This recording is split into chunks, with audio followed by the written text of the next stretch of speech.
এলাকার উন্নয়ন তো দূর, স্থানীয়দের কোনো সমস্যাই গুরুত্ব দেননি তৃণমূলের জনপ্রতিনিধি। অভিযোগ স্থানীয় বাসিন্দাদের একাংশের। রবিবার নোয়াপাড়ার রয়্যাল পার্কে প্রচারে যান বিজেপি প্রার্থী অর্জুন সিং। প্রচার চলাকালীন স্থানীয়দের কান্না শুনে থামান প্রচার। বসে শোনেন এলাকাবাসীর সমস্যার কথা। বিজেপি প্রার্থীকে শাসক দলের বিরুদ্ধে নালিশ জানান স্থানীয় বাসিন্দারা। ভোটে জিতে এলে সব সমস্যার সমাধান করবে বলে আশ্বাস প্রার্থী অর্জুন সিং এর। 2021 যে অত্যাচার হয়েছে এই অত্যাচারের বদলা হবে। স্বয়ং প্রধানমন্ত্রী বলেছেন कि बदलो होवे बदला होवे, चुन चुन के बदला लिया जाए। स्पष्ट पानी हमारे यहाँ में अभी तक घुसे नहीं है, इतना मॉडर्न हमारे एरिया दीदी सरकार बदलिए सब कुछ। कचरा आप देखिए मेरे घर का सामने कैसा डस्टबिन में फैलता हुआ सरकार है। बदलिएगा सब कुछ होगा। এছাড়াও কর্মসংস্থান নিয়েও ক্ষোভ উগরে দেন সাধারণ মানুষ।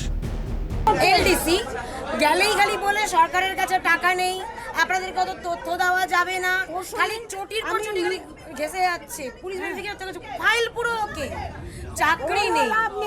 আমি তো বুঝে পাই না, সরকারের কাছে তো এত কিছু স্কিম চলছে, আমাদের চাকরিগুলো কেন হচ্ছে না?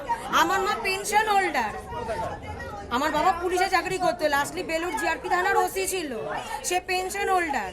এতদিন পরে তো কিছুটা একটু বকেয়া পেল না, ডিএ ঠিক মতন পায় না, পেনশন ঠিক মতন পায়। এদিকে যখন কমানোর বেলায় তো একসাথে 10,500।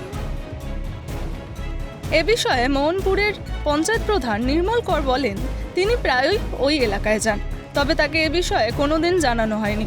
সমস্যার কথা সত্যি হলে দ্রুত সমাধানের আশ্বাস তার।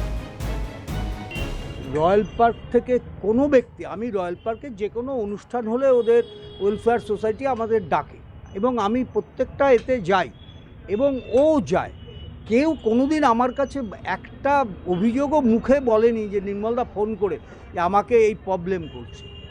জানি না, আজকে আপনার মুখে শুনলাম যে এরকম ঘটনা ওই এলাকার সদস্যর বিরুদ্ধে ওখানে কিছু মানুষ মানে তাদের ক্ষোভের কথা বলেছে এবং যে ধরনের অভিযোগ করেছে তার যদি মিনিমাম সত্যতা হয় আমার দল তার বিরুদ্ধে অ্যাকশান নেবে এবং যা করণীয় কালকের মধ্যে আমি খোঁজ নেব, আমি রয়্যাল পার্কে যাব। শাসক দলের উপর ক্ষুব্ধ এলাকার মানুষ, তাই গেরুয়া শিবিরে আস্থা রাখছেন তারা। 2026 বিধানসভা নির্বাচনে তারাও চাইছেন পরিবর্তন। তবে কি পাল্টাতে চলেছে নোয়াপাড়ার রাজনীতি? হিমাদ্রি শেখর ভট্টের রিপোর্ট, ক্যালকাটা নিউজ।